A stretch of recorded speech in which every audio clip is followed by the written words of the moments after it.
Hi, everyone. Welcome to Ask Me Anything. Yes, it's I. It is I, Terry Hardin, Walt Disney's legendary Imagineer. And for the first time in a long time, I am broadcasting live. Woo! How about that, jazz? Hope you guys had a lovely holiday what week? Uh, Christmas, New Year's, etc., etc. Hanukkah, Kwanzaa, whatever you celebrate. I hope it was fun, magical, and exciting. And I hope your first of the year was not like mine. Very, very hang on and pray in this new year. Many of you have heard about my dad. My dad is doing better, I understand, but I'm going to see him today, which is why this isn't going to be that long of Ask Me Anything. But I did want to come and talk to you live and to talk to you about a subject. And there's the update on my dad. Avatar 2. They hit their mark. They hit that $1 billion mark. Woo! And then they jumped over it. But coming from someone who really didn't like Avatar 1, and that's correct, I did not like Avatar 1. I found it derivative, meaning that they took from other people that I had read in my childhood and didn't give them credit for it. And that's a sticky point with me. Give him credit. Please give him credit, but he didn't. But that really, this time, I let that go. I'm older and wiser. Not that I think it's any better, but this time, Cameron actually steals from Cameron. So if you're going to do it, steal from yourself. I like that. I actually like that. But Avatar is a great movie and one I will encourage you to see in the theater in 3D. Please, please, please. I don't care how good your theater system is.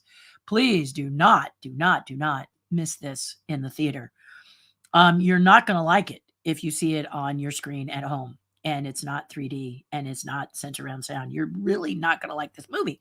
And you're going to wonder what's the matter with the rest of us. Well, the difference is we went into the theater and we saw it. So please just buckle down, hunker down, and make a promise to yourself that if you want to see this movie, if you haven't seen it already, please see it in the theater. It distresses me because Cameron has the what's the word? The tendency, big tendency, to do films that on television they don't really work. Titanic. I mean, if you don't see it on the big screen, it really is kind of like, you know. I mean, if you really loved it and you saw it in the big theater originally and you're reliving that in your head and your heart, I guess that works. But if you've never seen it and you're watching it on TV and you're like, me, what's the big deal? It's because you don't have a giant 70 millimeter screen and that killer surround sound and that earth shattering, amazing. I mean, and Pandora is just fantastic. Many people will tell you that the story is very, very, very lackluster. I think heard some people say for Avatar. I'm going to disagree. I'm going to tell you it's a very simple story, a very, very simple story. And forgive me, I'm on call. Okay, good. Just people who are slow. Um, my dad is still in the ICU, so I may have to get off here quickly. If doctors call, I'll just say bye and end the broadcast. It's not you, it's me, and I'll need to take that from the doctors. So far, he's holding steady and doing well. Better, let me just say better. I won't necessarily say well. They say to stay cautiously optimistic. So that's what I'm doing. But I'm going to go see him then for my eyes. A lot of times when I go see him, I feel 10 times better. So I will say I'm just going to speak that this is going to be the same way for me today. So it won't be super long today, but it won't be super short either. I'll get to as much of you guys as I can. Okay. Deal? Deal. But back to Avatar. Yeah, the story is simple. I think it's very simple. It's very, very simple. And with all of the dazzlers that it presents to you, forgive me as I just get all of this silenced so that, I mean, I'm someone who really doesn't like to have the phone on my hip, and mine has had to be with me 24/7 because of my father. So that's why it's here. That's why it's dinging. Forgive me for for being phone centric today. Anyway, the story is very simple, but I like that because I don't have to concentrate on the story. This may or may not make sense to you. But in Avatar 2, the story is so simple. We've seen it before, we've heard it before, we've experienced before in other movies, this storyline, okay? But there's so much happening visually in front of you that is breathtaking and exciting and wondrous and all encompassing if you see it right in the theater at 3D. That it's nice not to have to try and decipher the story as well. Okay. So I disagree. I think that was a choice of Cameron's, and I think it was a good one because now I could just sit back, relax, and enjoy the visual magistry and magic that is Avatar 2. And I am excited for 3, 4, 5, 6, 7, 8, or whatever. My husband says there's a bunch of them. Once they hit 1,000,000, they were like, whoop, whoop. You know, could you just imagine everybody, including Mickey Mouse, doing the happy dance because Avatar hits $1,000,000? Whoop, whoop, whoop, whoop. They're just like, we knew it. We knew it. We knew it. Yeah. Yeah, we knew it. We knew it. So they're all happy. They're doing their happy dance, and more movies to come. And I hope that they are as meticulously worked on and created as this one was. I was very, very impressed with it. It brings to light a performance capture system that many actors are fighting to let you know that this is just like acting. It's just a different tool, and you use different muscles to create the performance capture, but you should not eliminate it as an effect. You should not dismiss it as an effect. It is an acting style. Having done it for many years myself, it takes a lot of concentration and a lot of, you need to be in tune with your body. And actors have to do this too, but when you're playing something in a system that captures your performance, your movements, your feelings, and everything, you have to do it through your character, which is a little distant from you. Okay, it is a computer generated character. So it's very, very important. And speaking with the costumer at the Academy Theater, which is where I saw Avatar 2, she said that she and her team made every single costume for real. So just because you're seeing it in kind of a computer generated way, it doesn't mean that the customer didn't sit there and stitch every single thing. So whoa, right? Whoa. That was one of my favorite things. I'm hoping that they may bring the actual costumes, the physical costumes, to the Academy Museum, which I'm a member of, so I can go check it out because wow, that is incredible. And that is cool. That allows the performer to move underneath the fabric and the feathers and all of that. They have it on so that they can actually act. They're not walking around in a suit with a bunch of balls on it and pretending what it may feel like. They're actually feeling it.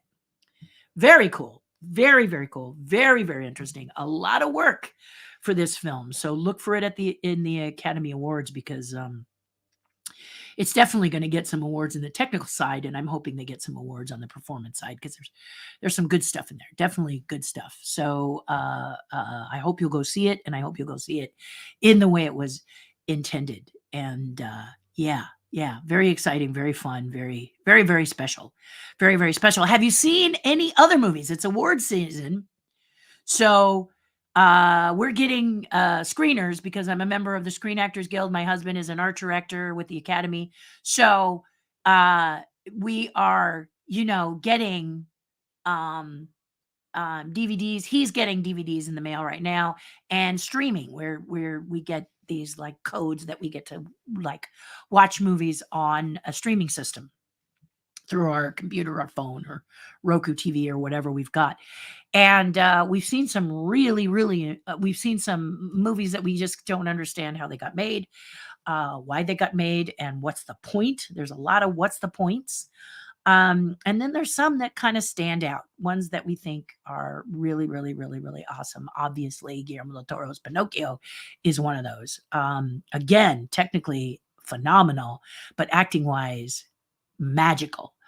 Very different from the Pinocchio that many of you have seen, because many of you have seen the Disney version, and many of you may or may not know that the actual book is much more grittier, much more aggressive, much more violent. And so Guillermo's kind of hits between the actual book and the Disney version. Okay.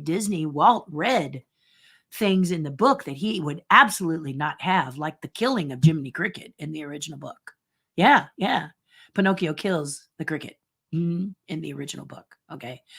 Guillermo del Toro, different. In the middle, has a Jiminy, sort of, has a cricket, has a Pinocchio. And then over here, you've got Pinocchio and Jiminy Cricket. You follow me? So you got the happy version, the Disney version that many people love, including my husband. It's just one of his favorite movies that Disney ever produced. And then you have the book itself, which is like, whoa, right? And then you have Guillermo del Toro's, which is in the middle. And Guillermo del Toro's Pinocchio not only has some amazing things, it was in production for over 10 years when you talk about it. In fact, there on the news yesterday, we watched Channel 5 and Guillermo was on there talking about a good day for a stop motion animator. A good week is 2.5 seconds of film, and the movie is like 120 minutes. Hey, yeah. My husband calls it an exercise in extreme patience. So it's going to be exciting to see. I can't wait till the movie comes out and I can see the behind the scenes. I'm hoping he'll do tons of behind the scenes, and I feel the same about Avatar. That's one thing about Cameron is he always does really great behind the scenes attachment to the video when it comes out. So I always like to watch Cameron's behind the scenes. We have trying to think of the last one that he did, Terminator, I guess, where we got the box set. It's got some really cool behind the scenes stuff on it.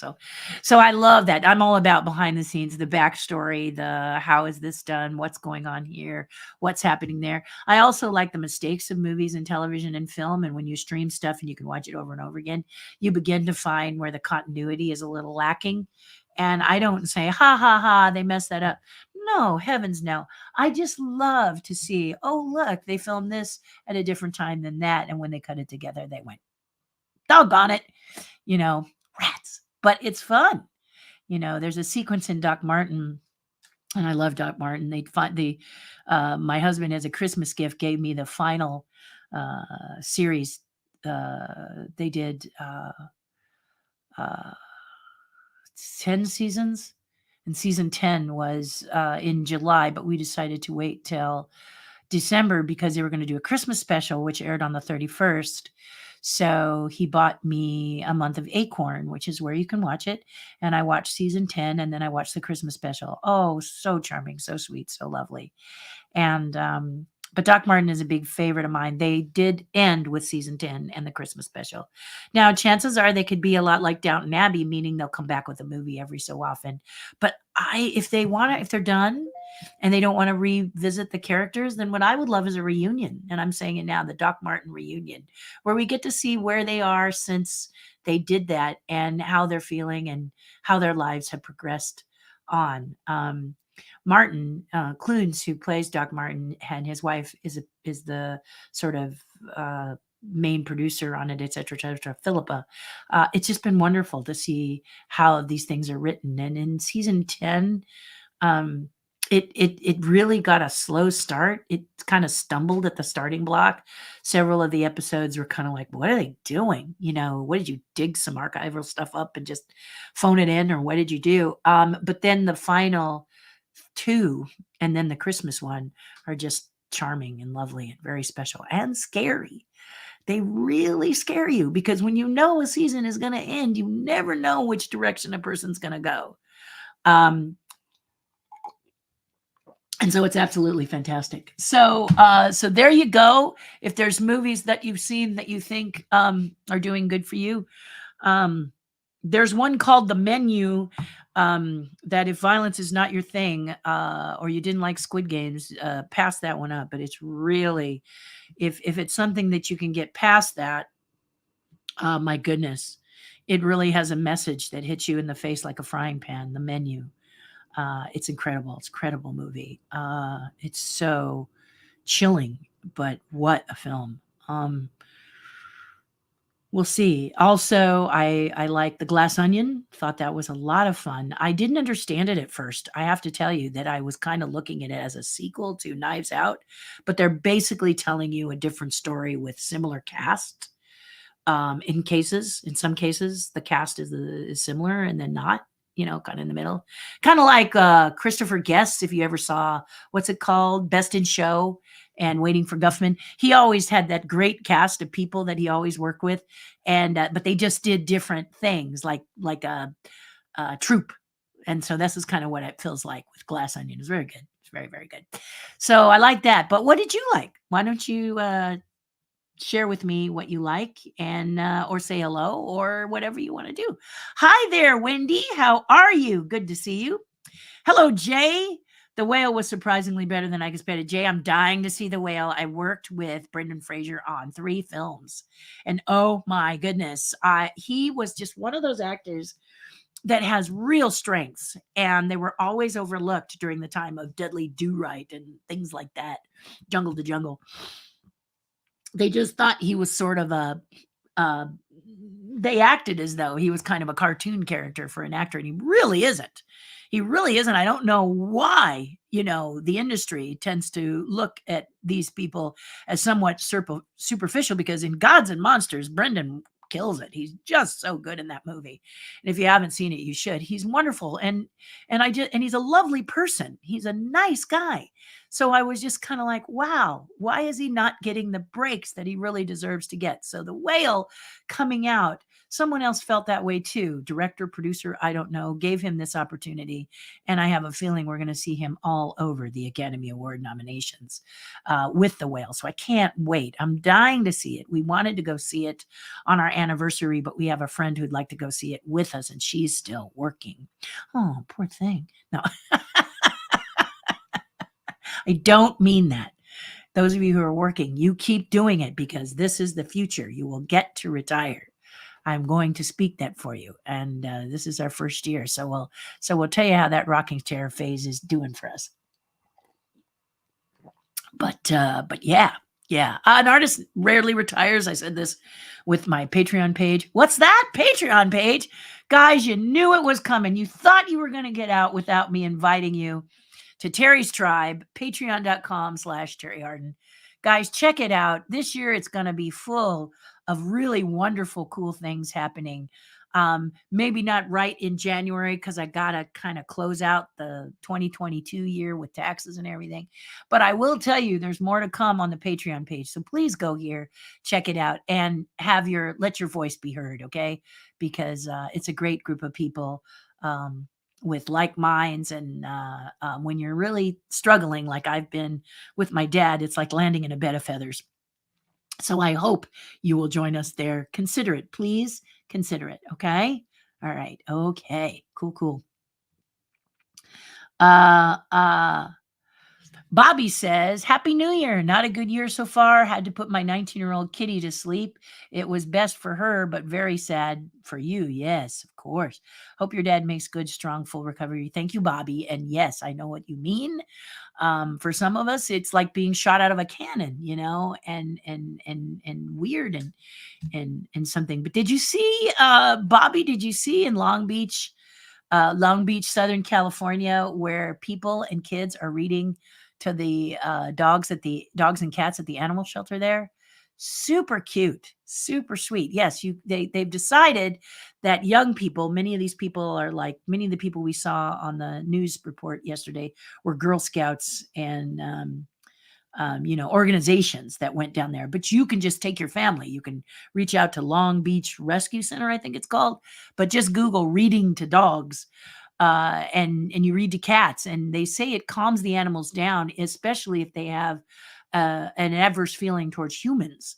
That this soothing voice, they just all of a sudden get all cozy and comfy and curl up right next to the fence and listen to you read to them.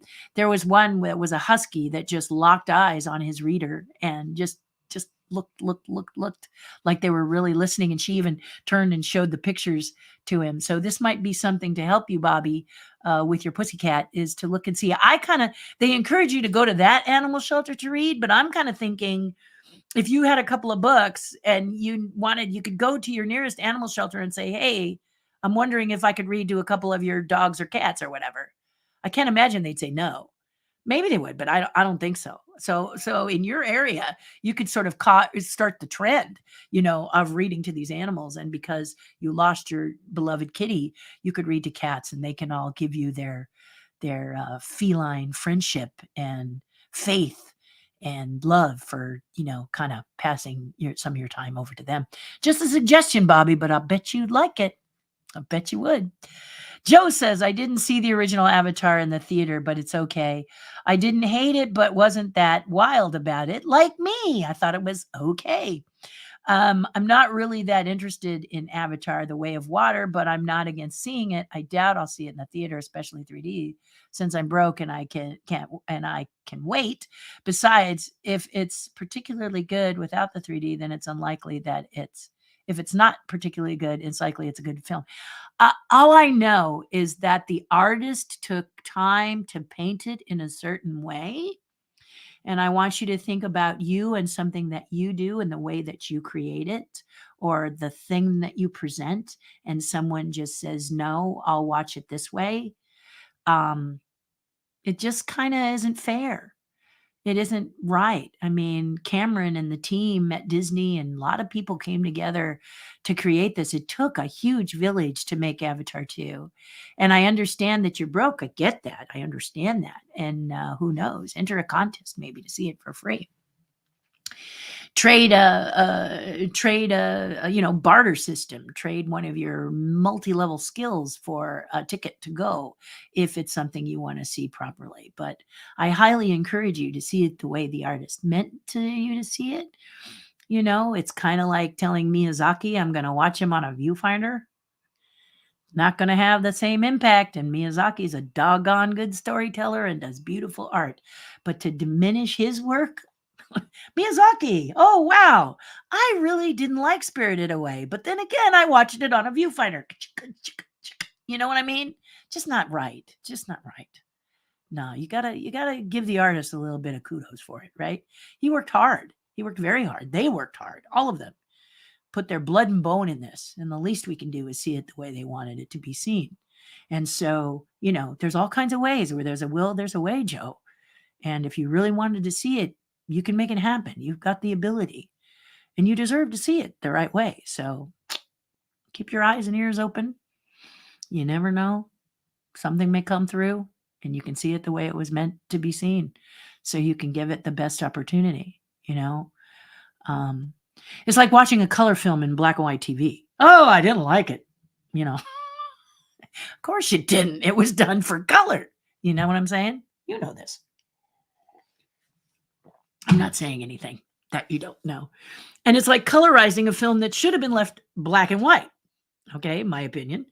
But I don't like looking at films that have been colorized. I think colorizing is cool. I just don't like it on black and white films, I think they worked hard to get the shadows right, the hues right, the lighting right in black and white. Ooh, I made a rhyme. But you see what I mean? It's just, Terry, I think your painting's pretty good, but the color's off. Well, take your sunglasses off, fool, and maybe it'll be different. Those are polarizers. They make things different. You see what I mean? Not cool. Not cool. No, for years, the Sistine Chapel, and I don't know if you guys knew this, but in the Sistine Chapel, Michelangelo, one of my favorite, if not my favorite artist, it was said that he didn't know how to paint. He really great sculptor, but as a painter, his colors are. And then in the 80s, they cleaned the Sistine Chapel of the soot that was put over all of his art from the candles that they burned for centuries. Once they took that soot layer off, they went, oh my God, he can paint. It is colorful. This is what I'm talking about. All right. So I'm just saying, you want to give it its best. And I thought it was overkill, Joe. Let me tell you, I'm not a fan of Avatar 1. And it just hit me a different way. And so I saw no reason to go out and see it in the theater. Well, I did see a reason to see it in the theater, but I saw no reason to see it In 3D, I was like, the new 3D just doesn't appeal to me. I like this kind of, But after seeing it, I realized what he was trying to say. I realized what he was going for, and it's amazing. So I'm grateful that I got to go and see it. So I encourage you to do the same. Contests are out there that are offering free screenings, and then, like I said, you could trade an action for it. Like, do something for someone and say, take me to see this movie because I can't afford to see it and I'd like to see it in 3D. And I'll bet you a bunch of people will jump up and do that for you. I'm not especially interested in seeing Pinocchio either. I like Guillermo del Toro, but this one just doesn't appeal to me. And that's fine too. That's fine too. I'm a stop motion freak. As you know, I love stop motion. Oh my gosh. It can be boring stop motion, and I'll still go see it at least once. And Guillermo del Toro's I absolutely adore.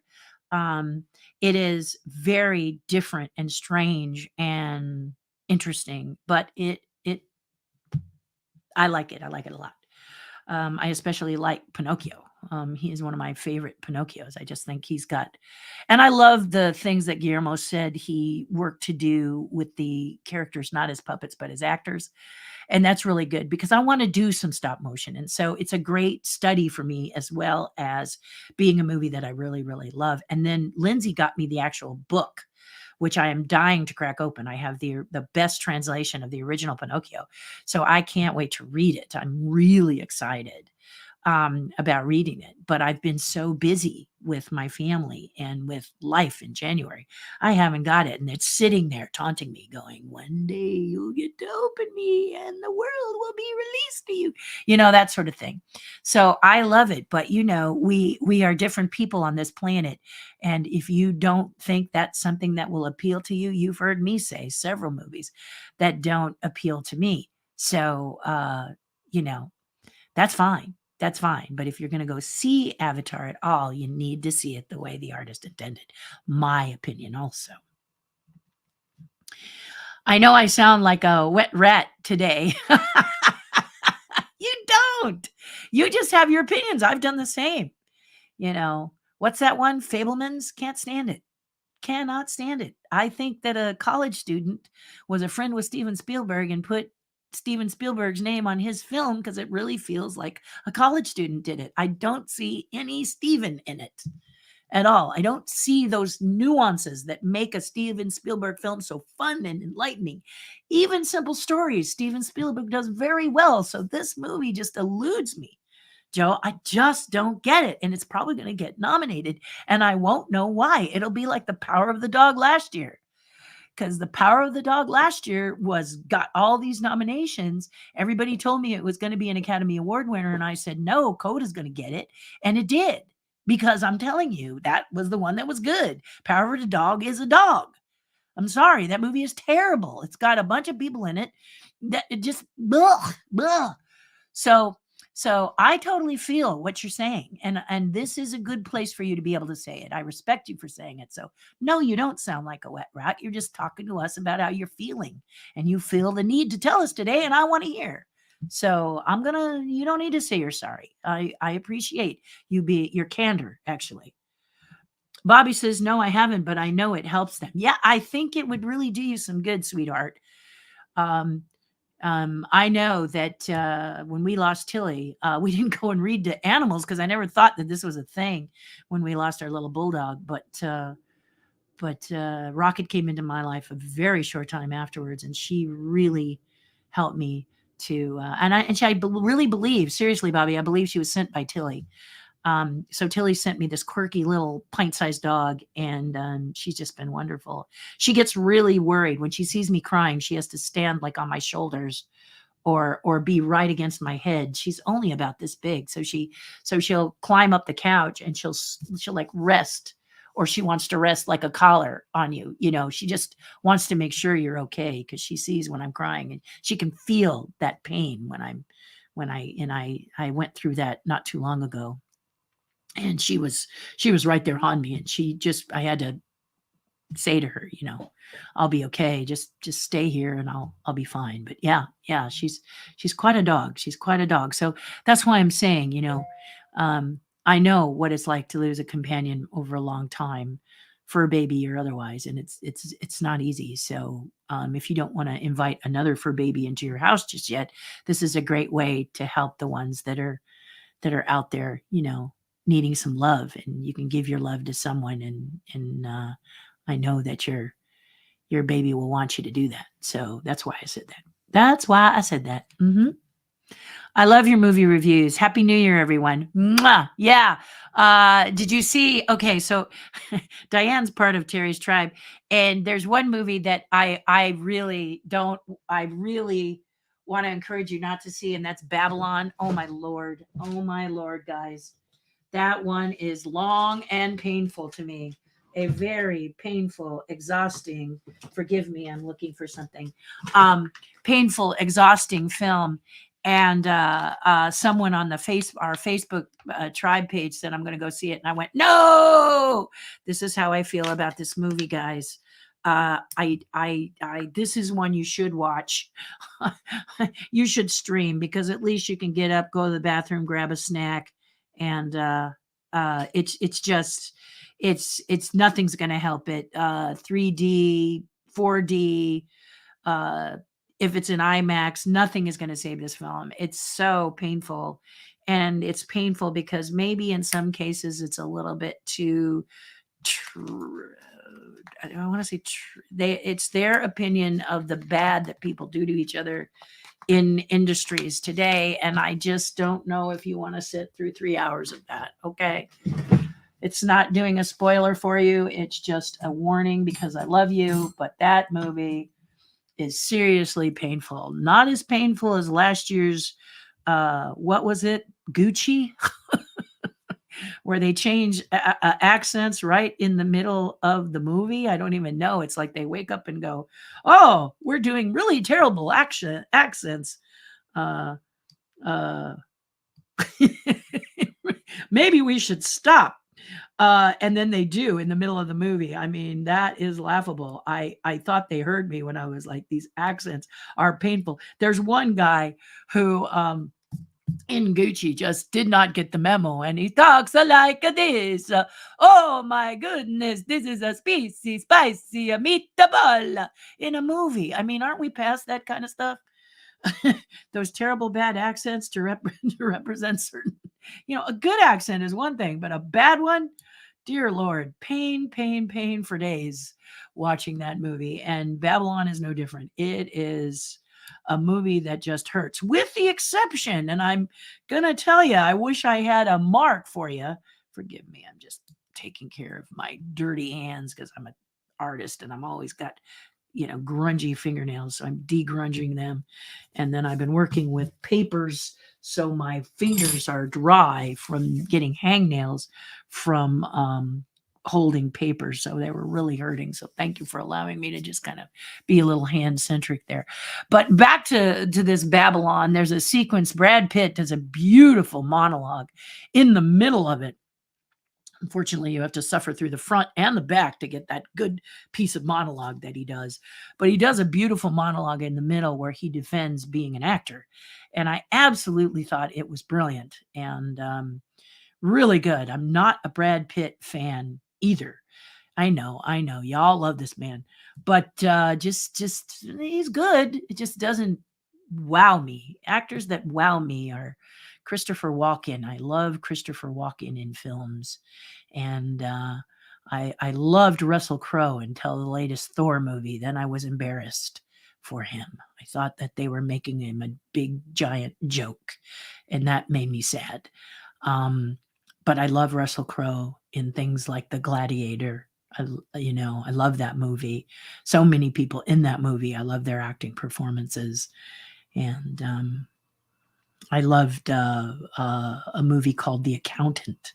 If you haven't seen that one's very, very good.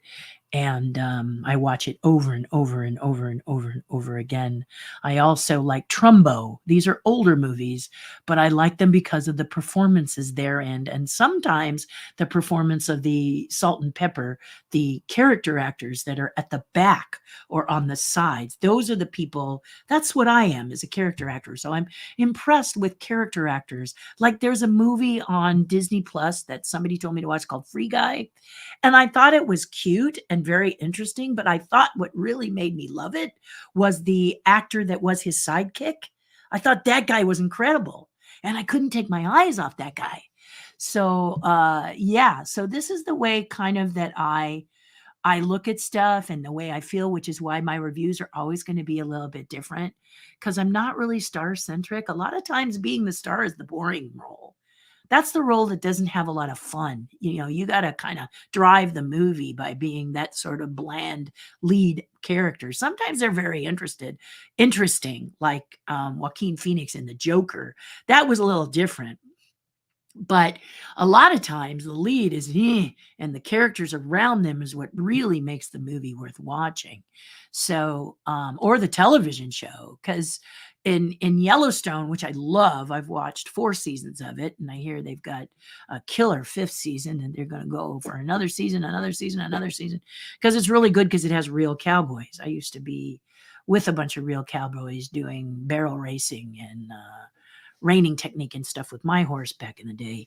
And I love the authentic cowboy, and Yellowstone uses a lot of the real cowboys. And you can really tell the difference when they bring a real cowboy in as opposed to an actor playing a real cowboy. And as a result, the actors playing cowboys are better, including Kevin Costner.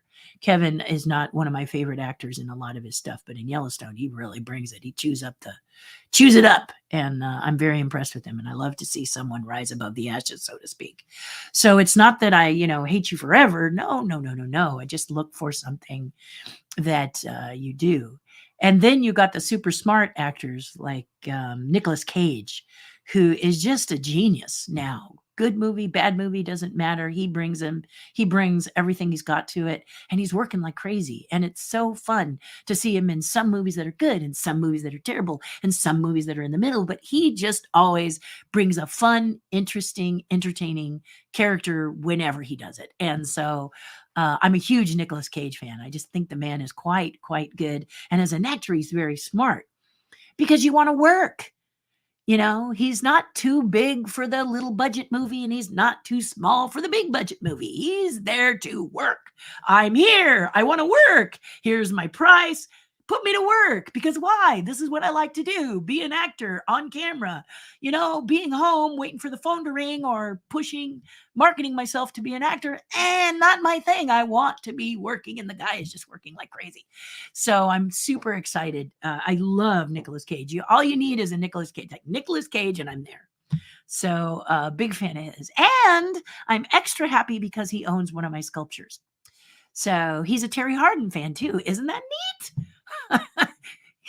It's exciting, to have a mutual admiration. He doesn't admire me as an actress, of course not, but he does admire me as a sculptor, an Imagineer. So that's very touching and very sweet. So I have that. I take that, lock that in my heart and take it. But that's not why he's my favorite. He's been my favorite for years. So yeah, I just love watching him do stuff. He's always going to bring something to the role, even if the movie just sucks. He's always going to bring something, except for my friend did a movie about Chuck E. Cheese type characters going awry, and he doesn't speak in it, which is so strange because he doesn't talk. So the whole time you're waiting for him to say something and he doesn't, and you're like, no, it's so interesting. So anyway, guys, there you go. There you go. The Fabelmans is absolutely Steven Spielberg's life story. I just don't think it was told by Steven. I'm sorry. It just doesn't hit me like a Spielberg. Just fictionalize a bit. Did you ever meet his mom? I did, and she really was a beautiful person. I believe that.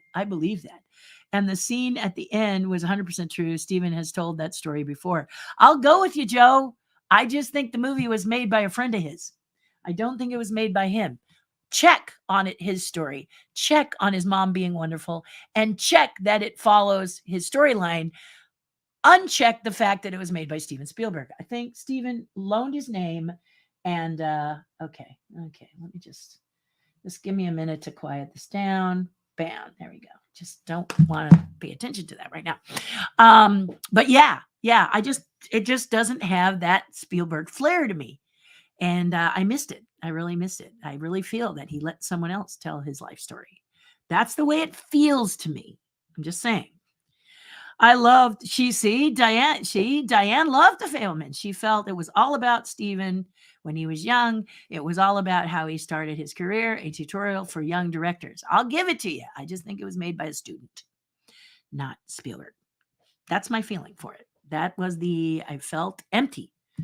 There are definitely some interesting things in it. It's just doesn't feel like it's told by him. I had to ask my husband several times, are you sure this was done by Spielberg? I know it's a story, but are you sure he told it?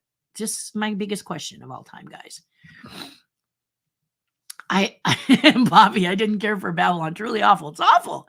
And if you're in a theater, you feel like Clockwork Orange, like you're trapped there, don't you? Like your eyes are and you're like, oh, get me out of here.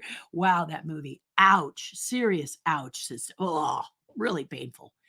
I've read personal reviews of Babylon, many roasting it, some praising it. I'll probably see it once it's available for home consumption. Yeah, that's the way to see that one, Joe. So you can pause it and go get a sandwich or something. Have time to shake your head because it's awful. It's just terrible. I'm still curious to see House of Gucci just to see how comically bad it is. It's great. And you can watch it in the comfort of your home. You can laugh out loud. Trust me, you will very much enjoy it for that. Yeah. Hi, Terry. How are you today? I am great to see you, Mike. Happy New Year. I like when the announcer says Card Sharks and The Price is Right weekdays on CBS back in the day. Yes. And that stuff is kind of coming back, isn't it? Yeah. In fact, this movie we watched yesterday, which I'm spacing on the drummer from Motley Crue that Pamela Sue was married to. They have a lot of old computers, old commercials on the TV and stuff like that. It's really it's fun to watch that series, not only for the acting and our dear Cinderella girl, the girl who played Cinderella in the live action Disney movie Cinderella, um, plays her. Yeah, Pamela plays Pamela. Forgive me, and she's in a suit. She's in a suit. In fact, she said she lost weight wearing the suit, and I defy you to find the suit seams. Really beautiful, probably CG worked on. I'm dying to see the behind the scenes in this because I looked very impressed with that movie. And then you get all this cool nostalgic things around it, like this statement that is said here by Mike. Yeah, stuff like that. It's really cool. Really, I'm sorry. It's cool. It's very cool. Did you see the mid-season finale of Yellowstone? No, not yet. The series continues in the summer, probably June. Yeah, I haven't seen it yet, Joe. I don't have a lot of time to sit and watch TV, unfortunately, or read a book, which I want to do, but yeah, I want to. Trumbo was excellent. Yes, I love it. I watch it over and over and over again. I just love some of the wordings, and I like the way they casted it, where the people don't look like the characters they're playing exactly, but there's a hint of them, except for the guy who plays Kirk Douglas. Certain angles, that guy is scary how much he looks like him. But there's some great stuff in the movie. Mwah! Just love that movie. Watch it over and over again. I love it. My favorite characters will always be the side characters. Yes, Rebecca, and the ones that are the salt and pepper of around the main dish, if you will. If we put it into cooking terms, this is what's really fun. In fact, in this new movie called The Menu, it's the same. This one's got some strong lead characters in it, but the side characters are what really make it fun. Right down to a woman who plays his mother.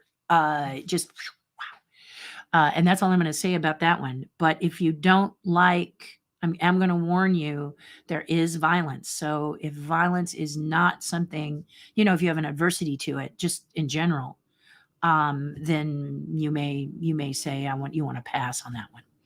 Okay, just a little warning on that. Not that you have to like violence, but you have to get past it in order to get the gist of the story.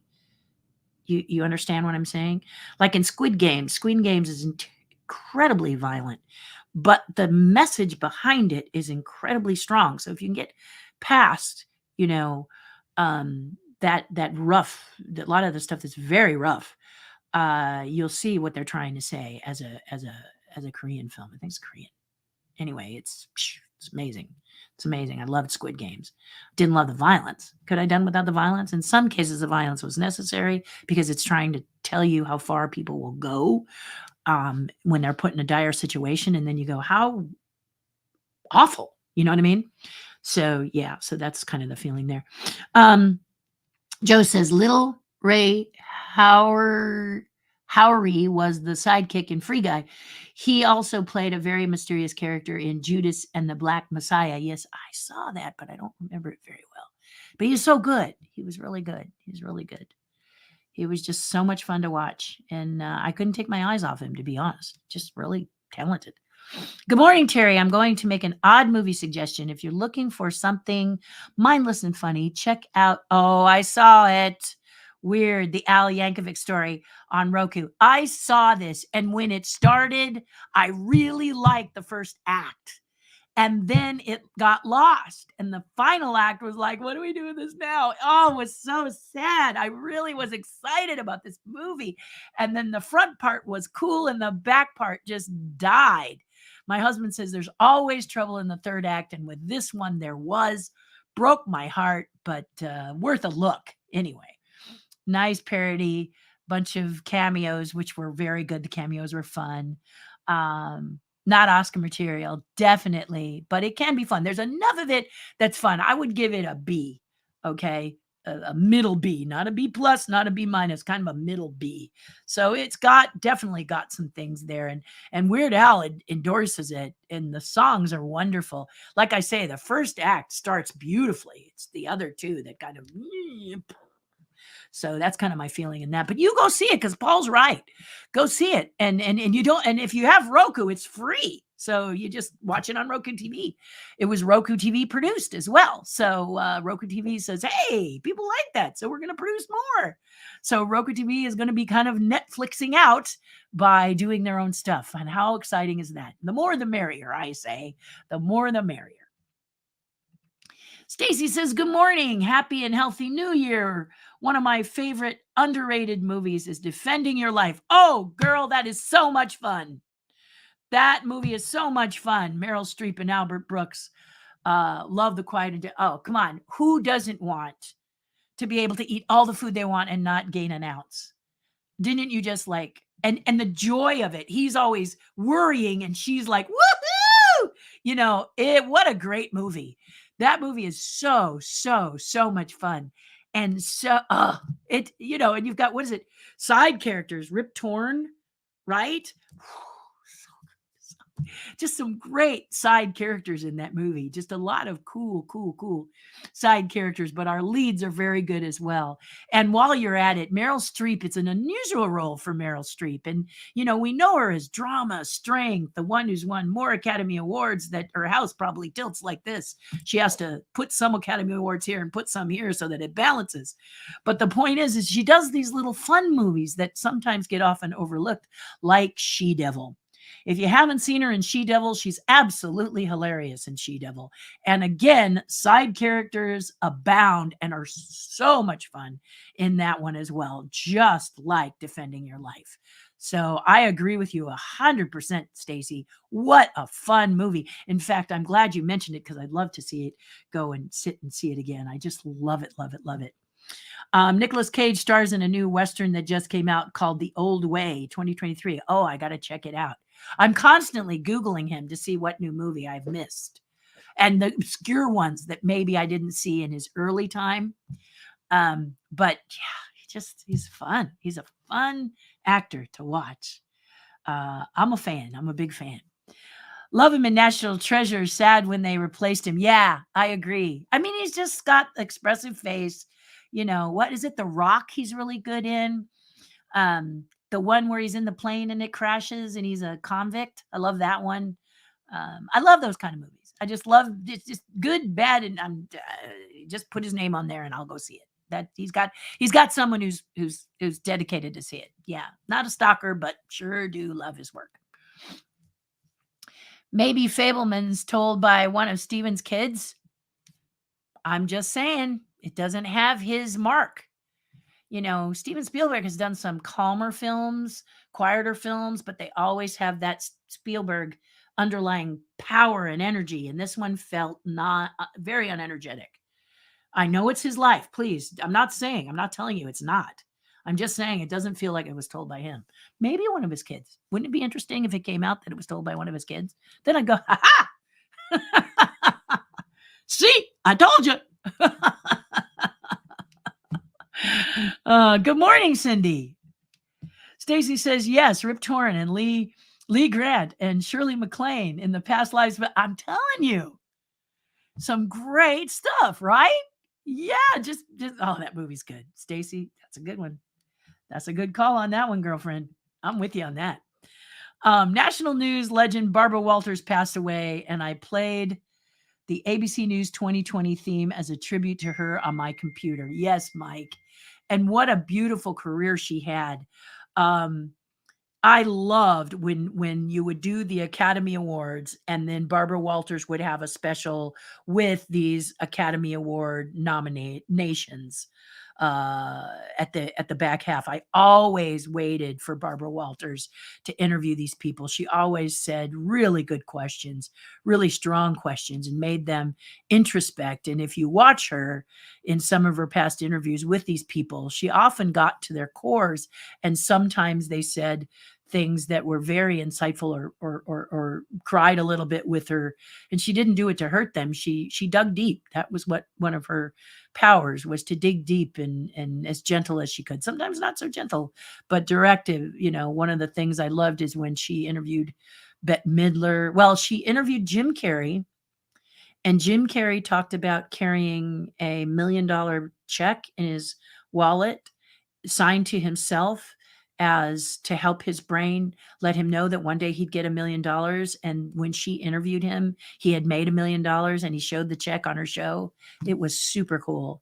Super cool. Jim Carrey was very heartfelt, very beautiful. And the other one was Bette Midler, who said right into camera that actors are somewhat sad, pathetic people because they live off of the approval of others. And she said that very softly and sweetly right into the camera after asked a question by Barbara Walters. So Barbara had this ability for actors to feel comfortable enough to really open up how they really felt. And I loved her interviews. I loved the quality of her interviews when she was herself one-on-one with these people. And I never missed one. I love them. And I'm sure you can watch them on YouTube now or, somewhere in the 2020 archives or whatever. But yeah, what a brilliant lady. And hats off to her, because she is and was a tremendous inspiration. Forgive me. Let me just silence this. There we go. None of them are my dad's doctors. But yeah. So yeah, I agree with you, Mike. Nick Cage was excellent in Peggy Sue Got Married. Yes, that was adorable. Directed by his uncle, Francis Ford Coppola. Very, very good. Odd role, but he's really sincere and watchable. I agree. He's also in Standing and Leaving Las Vegas. I love that one too. Very, very much. Yes, which earned him an Oscar. An Oscar, sad film, but hard to forget. Very human, and very good. And he's really good. He's good. I even love him in, what is it? The superhero that he plays that turns into a skeleton.